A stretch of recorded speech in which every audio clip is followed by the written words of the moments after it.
Hello and welcome to Frontlines of Social Good, part of the Philanthropy Mastermind series. I'm Jay Frost.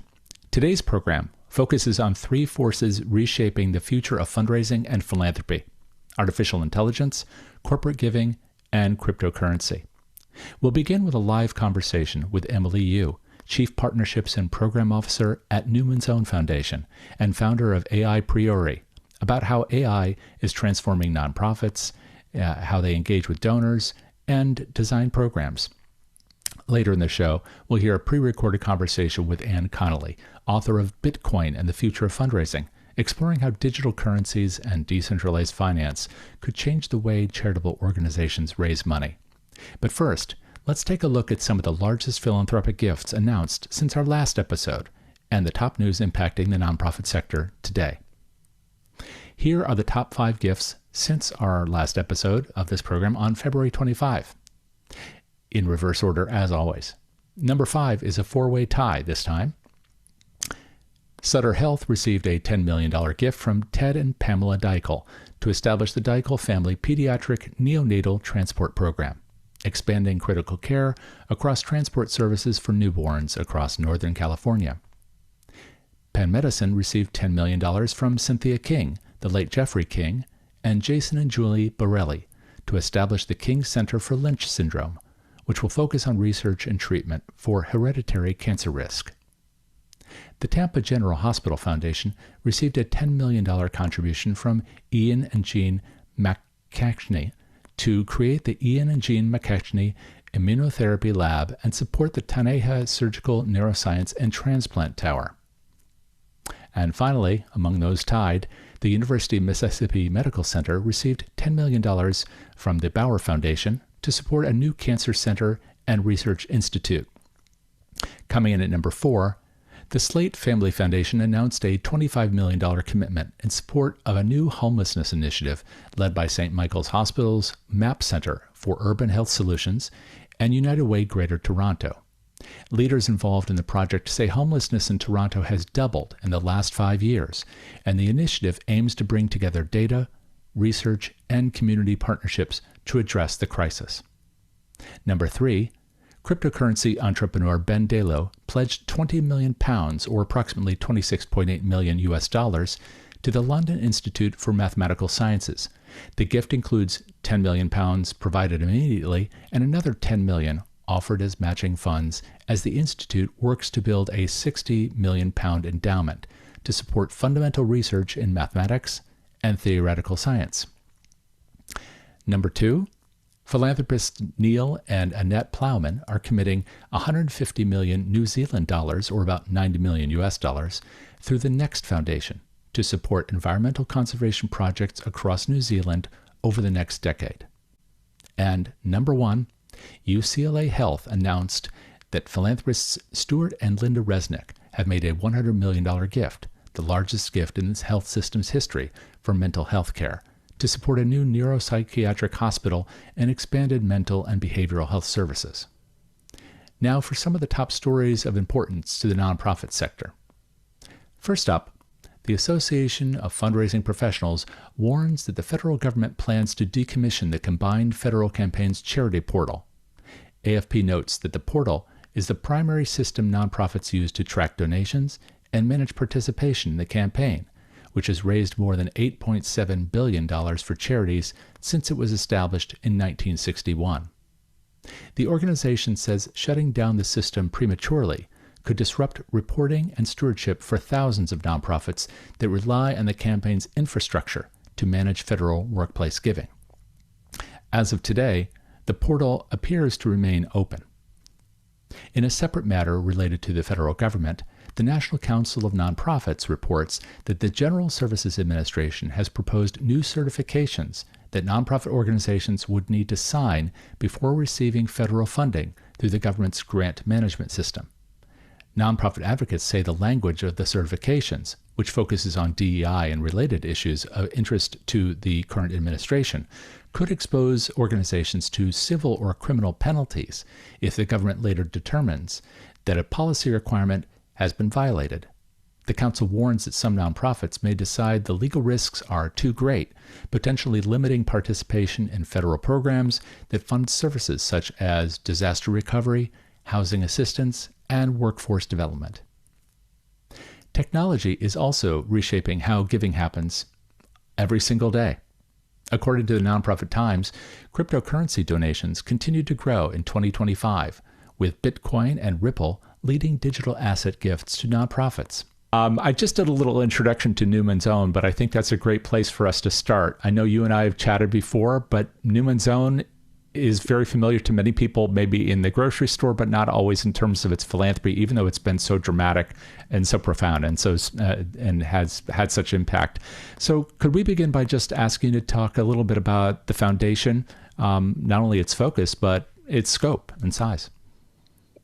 Sure, happy to. And I'm sorry, Jay, I just want to, you want to get started now? Yes, sure. Okay. Apologies, just want to make sure I'm on the same page. So thank you, Jay, for having me here today. Newman's Own Foundation, as you mentioned, I'm so lucky. It's a beloved brand started by Paul Newman. Some people might know him as an actor. Some might know him as a race car driver, a philanthropist, and a social entrepreneur. And so through his work, in the beginnings of what started with salad dressing, which flew off the shelves, and they realized that they could use the profits from the sale of now products like salad dressing, pizzas, lemonade, etc., to actually fund and support social impact causes around the country. And so the foundation today really takes and carries forward that legacy that Paul left us to really take 100% of the profits and royalties from the sale of Newman's Own products and then to the foundation. And the foundation uses that to support a number of things related to school nutrition and nutrition education, Indigenous food justice, and the Serious Fun Children's Network of camps, helping provide camp experiences for children with medical conditions. And those camps are how I first learned about the work of the foundation. I think most of us know about the food products, although we didn't necessarily know about how the company works with the foundation. So it might be surprising to many people that the ownership structure is almost the reverse of what many people think of when they think of corporate philanthropy, with some company deciding to strip out a portion of profits, maybe 1%, to give to its philanthropic activity. And that number has been also difficult within the corporate foundation sector. It's just the reverse from Newman's Own, and it's been that way, I guess, from the very beginning. Is that right? Correct. So when Paul Newman and his partner A.E. Hutchner, the business partner, started the sale of salad dressings and other food products, as you mentioned, the structure and framework were not necessarily, in terms of tax laws and whatnot, not necessarily set up to allow for something like a foundation to own a food company, for example, or a business. And so Paul Newman and the foundation and others really worked specifically in the state of Connecticut to change law to allow for that to happen, where in our case, it really was meant to allow for 100% of the profits and royalties to go to the foundation to support social causes. So, in terms of really making this a sustainable process, this has really set precedent and pathways for other businesses. Humanitix, an Australian-based ticketing company, which is now also in the US, is 100% profits for purpose. Dr. Seuss Enterprises, there's a number of Patagonia, there's a number of other brands that have since actually been able to embrace this business model to transform social impact in a way that I hope I speak for all of us, right? That really is sustainable and for the long haul. And of course, as I was saying in the introductions, you are, among other things, the Chief Partnerships and Program Officer there. So those kinds of partnerships are a big part of what you do. And you just mentioned a couple of other companies that are also similarly engaged, not identical to the business model, but similarly engaged in philanthropy. It's really a core part of their mission. Do you have conversations with them? I know you have many partnerships among recipient organizations, people who are delivering programs in the space, which I'd love to talk about with you. But do you also find yourself engaged in conversations with the Patagonias and other companies that you just mentioned to compare notes about how you can kind of spread this work for good model? Exactly. It really is, an opportunity for a real movement to take hold from the beginnings with Newman's Own Foundations and other companies of that sort too, as you mentioned. So there's a 100% for Purpose club, as we call it. There's a website which I can drop into chat in a moment or share with you Yeah. in case others want to learn more. But it's a group of companies, internationally speaking, that gather periodically for chats. And we welcome anybody who might even just be curious about what is this model? How does this work? And I will say, we get questions like, is that true? Is it really 100% for purpose? So a lot of those great conversations happen over coffee chats virtually, so anybody around the world can participate, all the way up to if you are a business owner and you're looking for how do I maintain my legacy of social impact or how do I give back through my business? We really encourage and we welcome folks who want to learn about the process, who have questions, who want to figure out how it can work for them.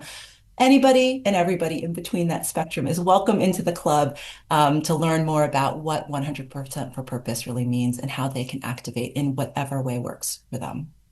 That one thing you said about people almost being in disbelief, I Yes. wonder where that comes from. What, what do you think that is generating that kind of skeptical response? This is me, Emily, personally speaking, right? Based on my own experiences. I think it's almost a little bit of too good to be true.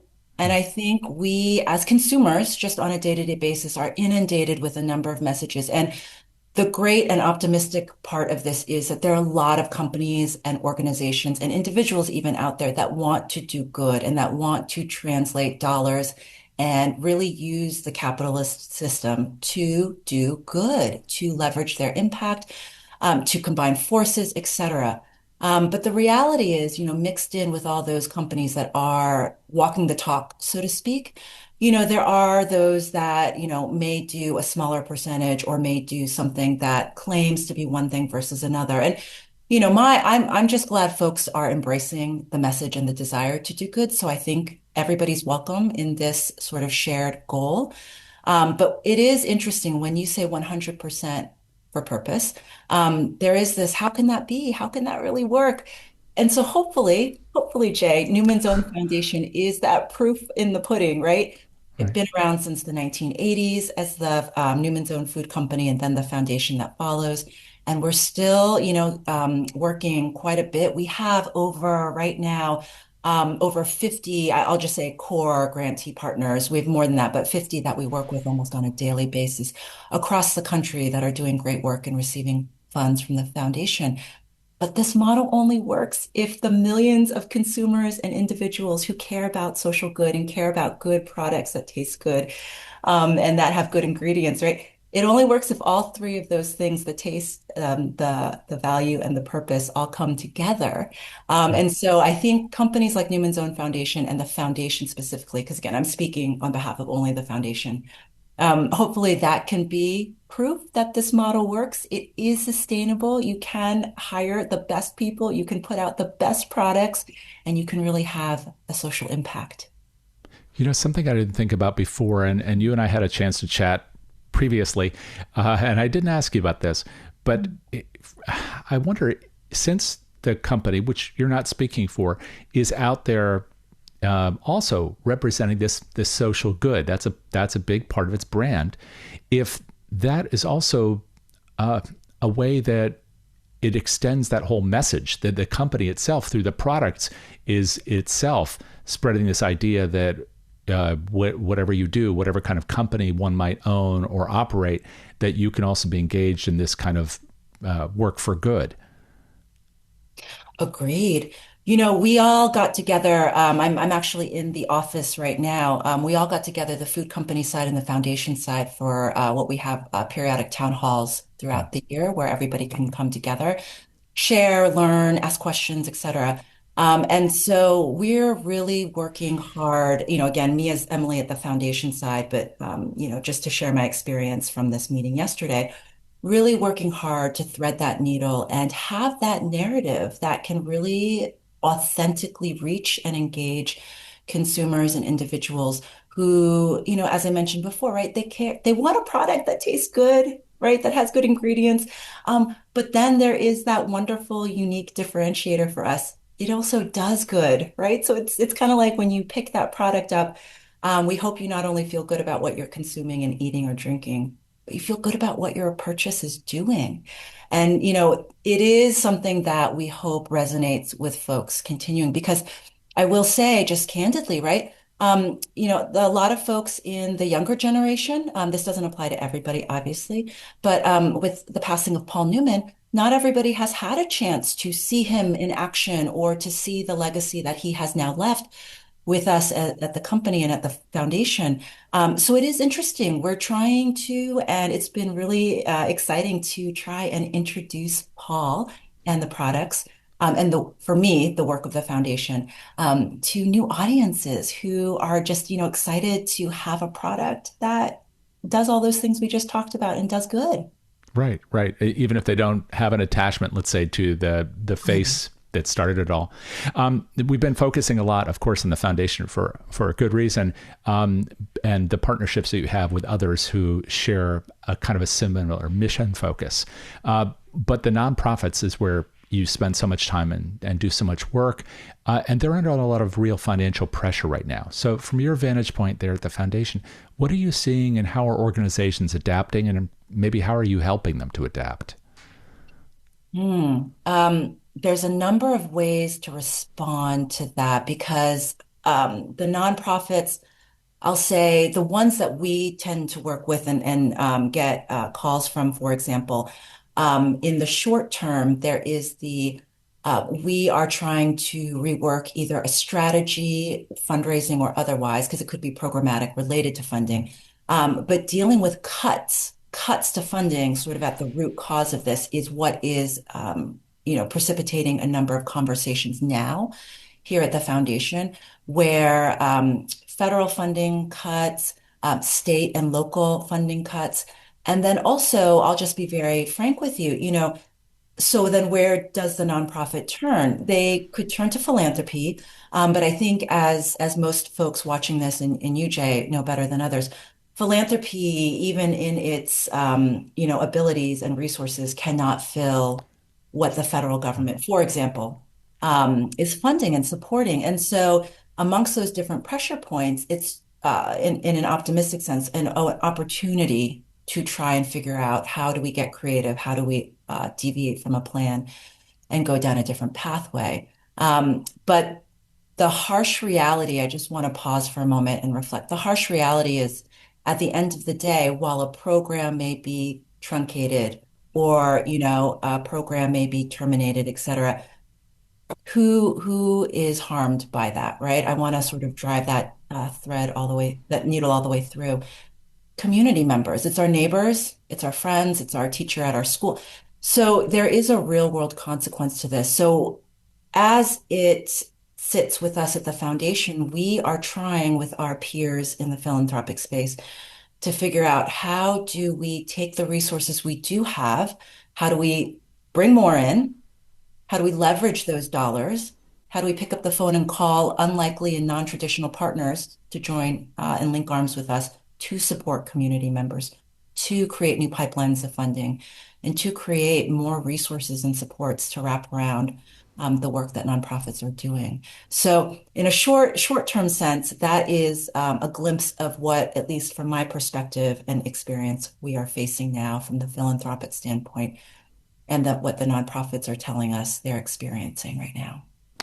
You're also working, if I understand, in some areas that have not received a lot of attention, like working with the indigenous and others. Mhm. And you've also already mentioned about, for example, younger generations and their responsiveness to philanthropy, how they view it a second ago. I know that youth and indigenous causes are just two ways that the foundation works, but can you talk a bit more about that, both in terms of the work, but also how you're integrating youth voices, maybe even into your thoughts about what to do today, but also what to do tomorrow? I love that question, Jay. I one of the things that drew me to Newman's Own Foundation, just as quick context for us all here, is the fact that there actually is a dedicated portfolio within the foundation focused on Indigenous food justice for youth. And that is something that is actually a lot more rare than one might expect. Less than 1% of all philanthropic funding goes directly to support Native Americans in the US. And I think about Bridgespan has a report out on this in case folks are interested, but only about half of that philanthropic funding I just mentioned actually goes to Native-led organizations. So there's even, a narrower funnel there in terms of dollars getting to communities. And so with Newman's Own Foundation, our CEO and president, Alex Amuel, when she came on board, had an idea of how could we, again, take this idea of the resources we have and pull in more for this very underrepresented and underfunded area and community. And so very excited with the help of Jackie Blackbird, who leads our Indigenous food justice portfolio, to partner with Native Americans in philanthropy and create a fund that is actually all the decisions, all the applications and grantees are reviewed by and selected by Native and Indigenous youth and those youth who are interested in this area. So this is a wraparound wholesale focus on how do we shift power and authority and really further self-determination for Native youth and youth that are interested in this area. And it's been so exciting. And I will say, we're not just setting this to the side. The youth, there's compensation involved for them. There are elders who are volunteering their time to support and guide these youth in their pathway to reviewing the grants and applications and assigning them, et cetera. So we're hopeful that this will create a longer term pathway to more self-determination for Native youth. And like everything else that you've done, you and the foundation have done, it both provides that direct value to the community, but it also has been an example that others can choose to select from or not.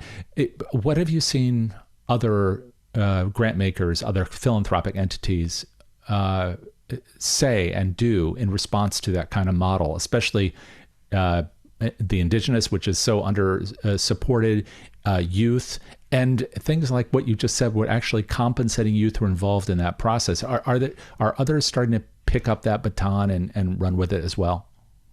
Sure, Jay. Thank you so much for highlighting that because the devil's in the details, so to speak, where you could do all these wonderful things, but if the grounding of that, like compensation, like some of these longer term programming isn't built in, then it could just be a flash in the pan and sort of a headline, but nothing to follow.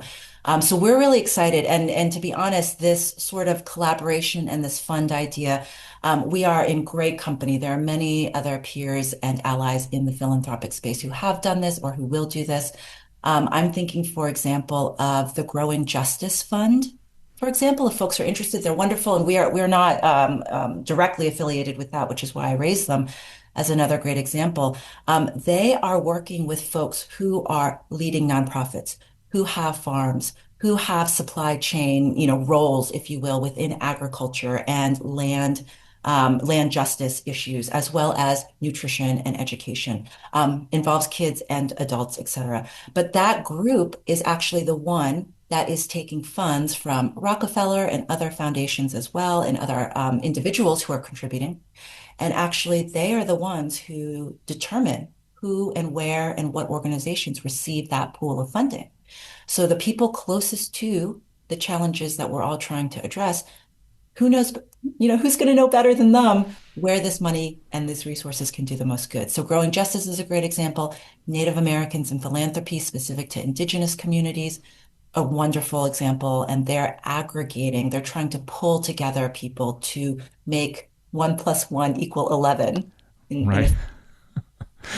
I do want to ask you about something that sounds very different, but in fact, I'm sure that you can help us to see the through line because I know they are connected, but you'll be able to articulate exactly how these things work, how these pieces work together. Another huge part of your life is, of course, as the founder of AI Priori, providing these kind of responsible AI tools for the social sector. First of all, it's better if I let you explain what that is, but then help us to see how that can really help everybody in this philanthropic space, especially those who are providing resources to the community to make better decisions.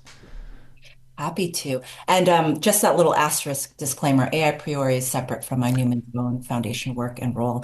But the two obviously have an overlap in terms of your question, which is a great way to present that about how AI can support nonprofits in the social sector.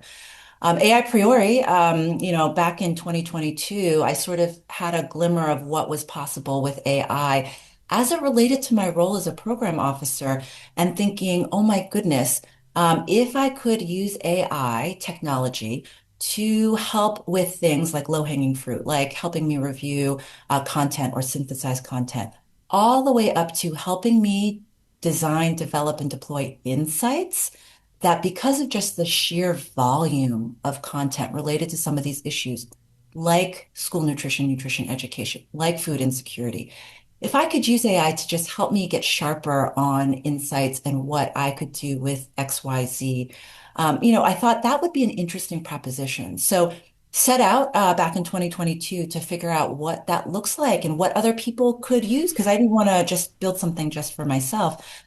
It turned out a lot of people in the nonprofit sector and in philanthropy were curious about it, but didn't know quite what to make of it. So, really, just threw spaghetti on the wall to try out a number of different things as programs and software like Claude and ChatGPT were starting to be introduced to the public, and realized there was just this wonderful opportunity for nonprofits, communities, and even funders to protect their data and the data of their community members, but use it in a thoughtful way, hand in hand with AI, as simply a technology to enhance what we're doing, not replace.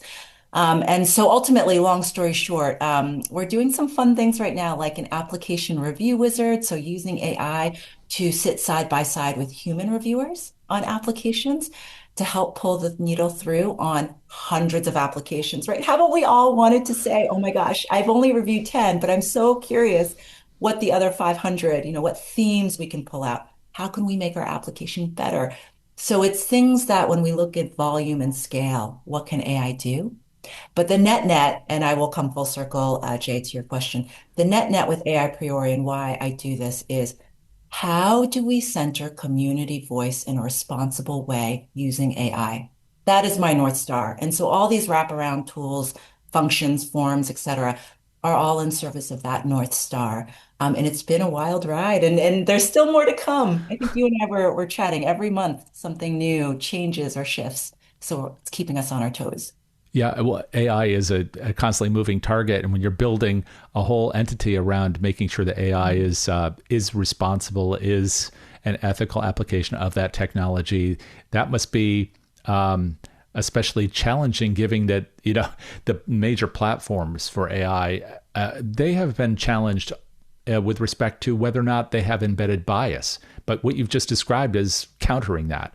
So as you look forward and you think about, I guess, both parts of what we've been talking about today, how humans can get in there and make life better for people by building programs where they participate in the decisions. That seems like a big part of Newman's Own, both from within the team, but also the partners outside. But then also working with tools that are not human and trying to make sure that you're giving them that kind of human-centered focus. As you look ahead, what do you imagine? What do you imagine is possible to bring these pieces together, to use the technology to really support the kind of human-centric philanthropic activity, which is the bulwark of everything that you do at Newman's Own? I reserve the right to modify this answer in a couple of months if we talk again, because I'm sure the landscape will change in the right from under our feet. But I love your question, Jay. It's actually quite inspirational and aspirational at the same time. I mean, in my blue sky world, if you will, I used to think about AI when I was just getting introduced to it and really learning about it myself. And every day I'm still learning about new things about AI. But early on in my journey personally, I thought about it in terms of what can it replace or reframe or do for me as like an output. And that to me was a win. And it is. I think a lot of nonprofits I talk to bring it back to your question, are exploring, and I think it could offer great efficiencies in terms of what they're doing on a day-to-day basis. even something as simple as, helping me maintain my schedule, helping me craft a newsletter content. That's great. And then go in there but now I will say where I am personally in my journey about what AI can and maybe should do as it relates to the social sector is really related to us informing our own mindset shift. So, you and I chatted briefly before about sort of this evolution within philanthropy at a macro level. AI, I think, will allow for that evolution to perhaps happen a little more rapidly than one might have expected before, only because, for better or for worse, we are now in an AI-enabled world. And what AI can do, and again, should do, perhaps as another frame, it is something that we in the social sector, I think it is incumbent upon us to, I don't think we need to be necessarily all builders and designers and coding. We don't all need to be doing that. And I don't want to imply that. But what I think we all do need to do is think about that future state that you were mentioning in an AI-enabled world as it relates to our community members. Because, for example, at Newman's Own Foundation, right? Thinking about the Indigenous Tomorrows Fund, thinking about the dearth of funding for Native communities in the US, right? So now in an AI-enabled world, thinking about what might shift in terms of strategies, how we're actually resourcing communities. It's actually, I hope, and I would encourage folks, it actually opens up, I think, more pathways that did not exist a year ago in a maybe not an as AI forward of a world. And so my hope and my actual invitation to folks as they're thinking about this is yes, experiment, yes, test with AI, et cetera. I think that's all great. As you're doing that, though, there is that sort of mindset shift to think about fundamentally, how is this changing the ground beneath me as it relates to the communities I serve and work with, the partnerships I'm engaging with, and the dots I'm connecting as it relates to my work. I think those pieces, there's new pieces on the board, so to speak. It would be imperative that we all figure out how to use those new pieces to benefit communities and the folks that we're working with. Thank you so much for all of this, Emily. Really, really wonderful insights and great insights into two organizations also that I think everybody will want to take a look at. So in order to do that, would you just, for those who might be listening to this rather than viewing it, tell people where they can find out more about both the foundation, but also AI Priori? Of course. Would it be helpful if I dropped it into chat? Sure, that'd be great. Okay, I can do that.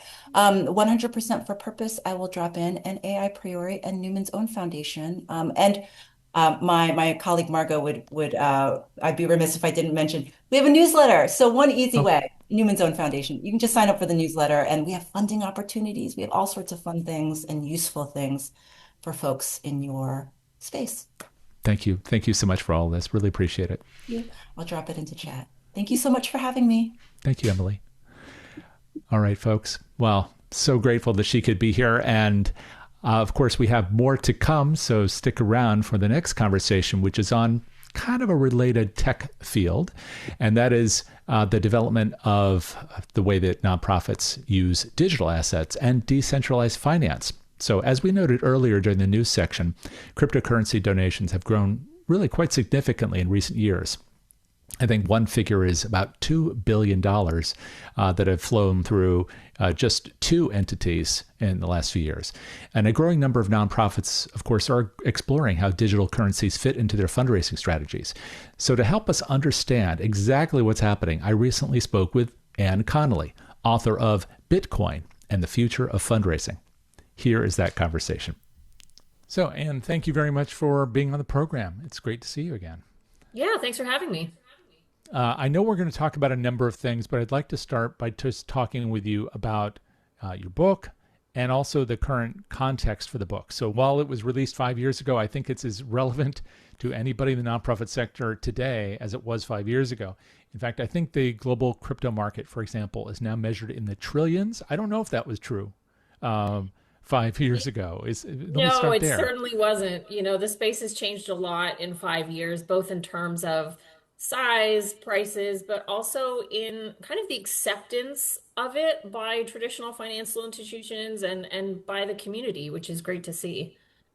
Well, and I do want to dive into that about acceptance. I know that's a big piece of it because I think about half of nonprofits, according to one source, are now accepting some form of cryptocurrency. The First of all, is that statistic that correct? that I've seen is 70% of 70. of Okay. major nonprofits now accept it, which is huge. I mean, I wrote a report in 2019 that looked at, the volume of Canadian charities accepting cryptocurrencies, and I can't remember exactly what it was, but it was somewhere around 4%, and maybe you could scrape together 10 organizations, maybe three of which were, had major names, that type of thing. And when we went back to when I first launched a crypto donation program in 2014, I think there was one other one in the country, maybe two. I think there might have been two other ones. Jason Shim had one at Pathways to Education, and then I believe Brock Warner had one at War Child. And so I, launched the third one in the country. And so to think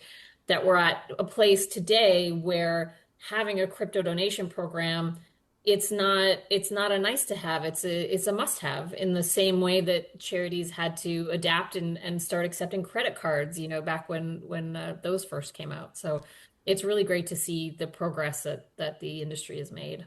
Now, you did say of the largest charities, but there are, depending upon how you count them, nearly 1.6 million charities in America. So for the little folks, or for people who are new to this whole sector or new to their organizations and so haven't encountered this before, let's do a few definitions. Just what are we talking about when we talk about cryptocurrency? Cryptocurrency is just a form of digital money that isn't owned or managed by any government. So if you think about, having a national financial system in a lot of places, say Canada and the US, that's a pretty stable system. We can roughly trust our government to be able to manage that. In a lot of places around the world, that's just not true. You get cases of hyperinflation like Venezuela or Zimbabwe, where money becomes so worthless overnight that the moment you get your salary, you buy anything you possibly can to turn that money into real goods. And so for people like that, having access to a form of currency or a store of value that doesn't have, a poorly run government mismanaging the operations of that, it's not just a nice to have, it's critical for their survival and their ability to feed their families. So I really look at cryptocurrency as not a replacement for national currencies, but an option. And I really believe people deserve the freedom to say, well, I'm going to keep my salary in my national currency, or I'm going to choose to keep it in Bitcoin because I just don't trust my government to actually manage my financial system well. And you mentioned Bitcoin, which, of course, the title of your book is Bitcoin, the Future of Fundraising. Um, but there are lots of forms of cryptocurrency out there in the marketplace. So give us an idea about the scope. I mean, first of all, of cryptocurrencies, and then maybe if you know, how much money we're talking about coming into the nonprofit sector through cryptocurrency today. Yeah, there are thousands of different cryptocurrencies out there, and they all have different levels of functionality, different things that they've been created to achieve. Bitcoin's a little bit like a digital gold. It doesn't really do a whole lot, but it stores value and you can move it really easily across borders. So I know there was an organization in Afghanistan that was helping teach girls to code, and they would get jobs that paid in Bitcoin because you could easily move the money across borders, and they didn't need bank accounts, which they couldn't get as women in that country. So that's a great example of what Bitcoin can do. Ethereum is a little bit more, if you think of, Bitcoin maybe like gold, Ethereum's maybe a little bit more like gas, where it's a blockchain where you can build lots of really cool applications on top of it. And so the Ethereum allows you to, buy credits to be able to use some of these different applications and that sort of thing. So it's still a store of value, it still goes up and down, but has a little bit more functionality. And then onwards from there, different applications will have their different tokens. And in some way, you can think about it like the same way you go to an arcade. You go to an arcade, you need to buy tokens to be able to use the machines.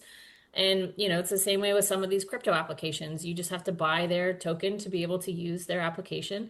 Yeah, it's a really interesting space just to look at how this technology in terms of tokens and cryptocurrencies is actually being used in so many different ways. And I can imagine just when you say that there are thousands of these types of currencies, if you talk to the average nonprofit and they're just trying to figure out how to accept a donation online right now, or something that might come in through the mail for those who accept checks and things of that nature, then that's already complicated. Now, if they had to do it through every form of currency in the world, they might just say, I can't do that. But when you say thousands, there aren't even thousands of currencies. Of paper currencies, I should say. So how can you help people to get a little comfort with this? And maybe first is to start by talking about not just why it's important to have it, but the scope of it, because we're talking about a lot of money now that's donated through crypto, right? I mean, about how much are we talking about? You know what? At this stage, I'm not sure what the numbers are, but we've seen some enormous donations from people coming through. There was a group called the Pineapple Fund, which was a major donor that decided they were going to give away $86 million worth of crypto. We've seen huge donations towards water.org with, crypto major donors. But the shift I would say that we're seeing is in the earlier stages, it was singular, extraordinarily wealthy individuals giving large donations. And the shift that's happening is that now, when you look at the demographic of, young individuals, particularly males, say 18 to 34, most of these people have some amount of Bitcoin or other cryptocurrencies. So it's not to say they're extraordinarily wealthy, but they have it, they know how to use it, they're trading it.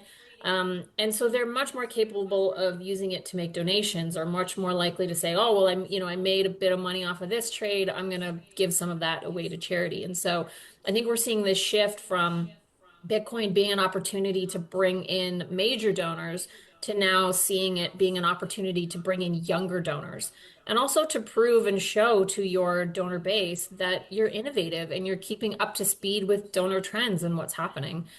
So I think that's what's most exciting for charities these days, is just being able to capture different donor audiences than maybe they're used to, and ones that are hard to capture in other ways. I'm fascinated by the idea that you use the example of largely men between 18 and 30, and I wonder what is the reason for that. Do you have any thoughts on that before we continue?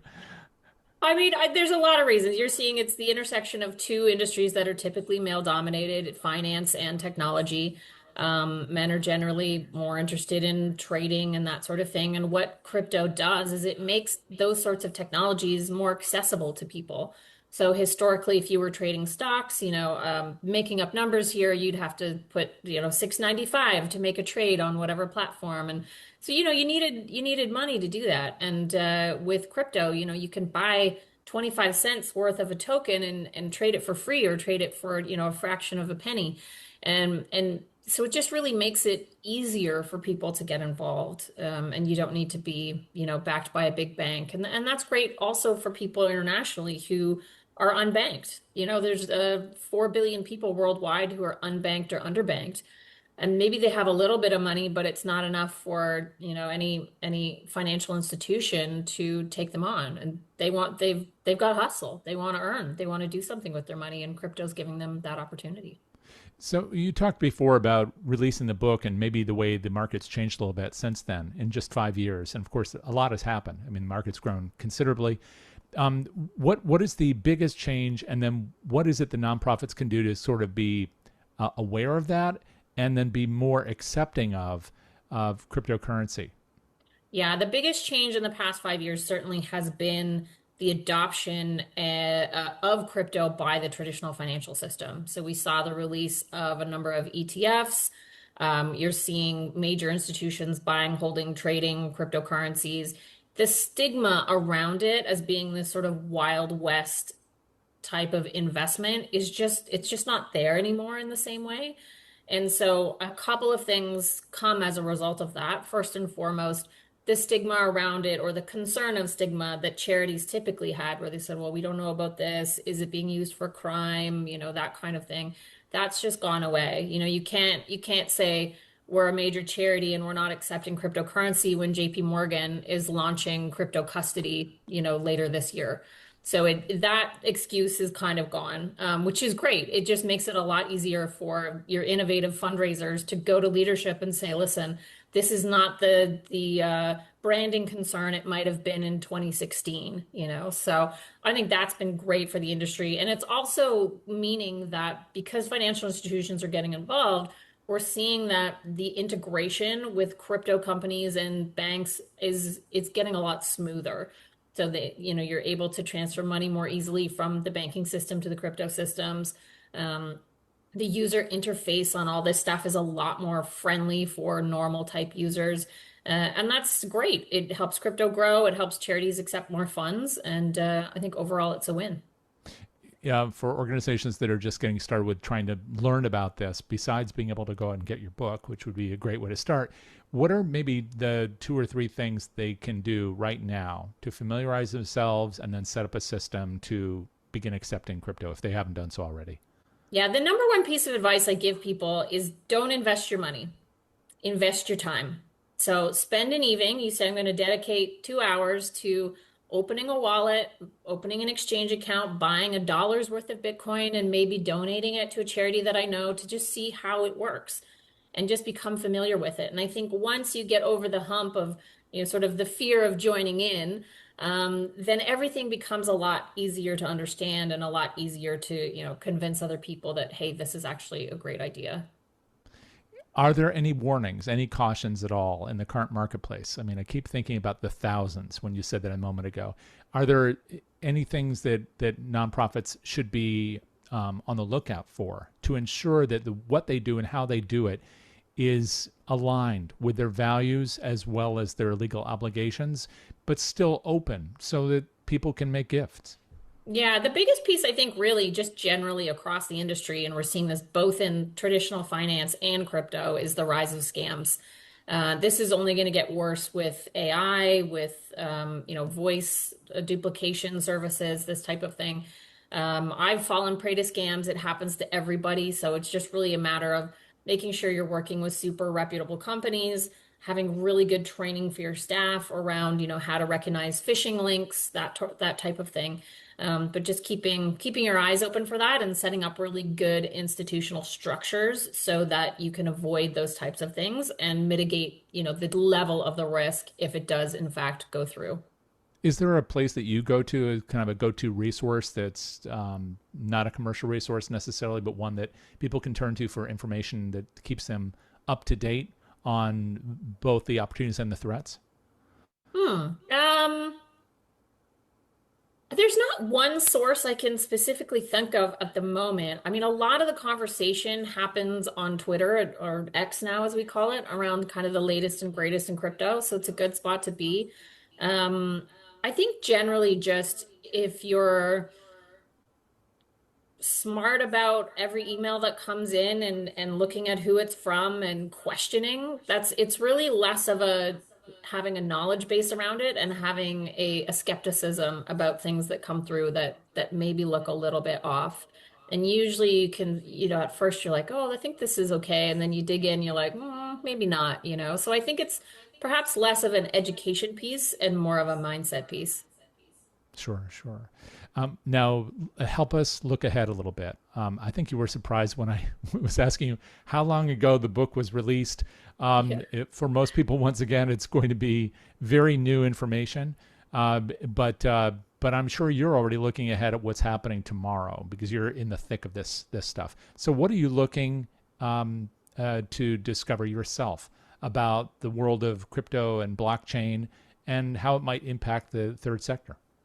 One of my favorite areas that crypto is exploring right now is something called decentralized autonomous organizations, or DAOs. And essentially, what it is like a leaderless cooperative of individuals from all over the world who have a shared goal. And that goal could be anything. Could be cleaning a park, it could be buying a dinosaur, it, you know, doesn't matter. But what it essentially does is enables huge groups of people to collaborate in new ways because money is stored collectively from the group in transparent wallets. Any transactions have to be approved by the group through on-chain voting, which is again transparent. So there's a lot of mechanisms where in society, if we had, say, a group of 100 people that wanted to achieve a really great impact outcome, you have to trust somebody to open and manage the bank account. and you have to trust that the votes that you have, haven't been tampered with in some sort of third-party software. And blockchain solves a lot of those issues, and it also enables people to work globally. So a really interesting use case was something called Constitution DAO. And a bunch of people realized that a copy of the US Constitution, an original version, was going up for auction. And they said it's kind of crazy that one rich person is going to buy this and hold this document that's so central to so many of our lives. And so within 48 hours, they coordinated 17,000 people to raise over $45 million to collectively buy and own this document. And if you think of how impossible it would be using banking infrastructure and email and whatever other technology to coordinate 17,000 people across all sorts of different, geographic locations. I mean, it just couldn't happen, let alone happen in 48 hours. Now, I wish I could tell you it was a Cinderella story and they won the auction and they got the document. Somebody outbid them, which was very unfortunate. So the document still lives with a single person. But I think more than anything is it's a beautiful example of how we can now collaborate in groups in a whole new way to achieve the impact outcomes that a lot of nonprofits are trying to achieve. Wow, really interesting. Thank you so much for this, Anne. Really appreciate it. And again, I want to encourage everybody to take a look for your book, Bitcoin and the Future of Fundraising. And where can people get that? Probably just about everywhere. There it is. You can Where get it on Amazon. We've got it across a whole bunch of different versions of Canadian Amazon, American Amazon, UK. So just take a look at your local Amazon. And I really do think she said buy a dinosaur, which may be one of my favorite interview responses in this series so far. But thanks to Anne Connolly and, of course, to Emily Yu for helping to share so many wonderful insights today in the program. By the way, you can learn more about Emily's work at 100for-purpose. That's the number is 1004purpose.org. And, of course, newmansown.org. The conversation continues across the Philanthropy Mastermind series in the days and weeks ahead. On the most recent episode of the PM podcast, I spoke with Ryan Wilson, founder and CEO of Team Trust Productions, one of the few disability-led video production companies in the United States. Ryan and his team work with nonprofit organizations to ensure that people with disabilities are not simply the subjects of stories, but the creators and narrators of their own experiences. He has a powerful personal story to tell, so I'm sure you will enjoy that. Coming up this Friday on the PM podcast, I'll be joined by Kim Renner, President and CEO of the Renovation Foundation, which she co-founded with her brother, actor Jeremy Renner. The foundation works with youth in foster care and other vulnerable young people, providing camps, mentorship, and life skills programs that help them build confidence, community, and a path toward independence. We talk about their unique sibling partnership, how they built the organization together, and how they continued growing it even while navigating the life-changing aftermath of Jeremy's near-fatal accident. And next Wednesday on How to Raise, Gary Larimer of DBD Group will lead a live session titled Transactions to Transformation, Rethinking the Modern Campaign, exploring how organizations can build integrated, multi-year campaign strategies that align annual, major, capital, and legacy giving. You can find all these conversations and links to them at DonorSearch.net. I'm Jay Frost. Thanks for joining us this week. We look forward to seeing you next time. Till then, take care.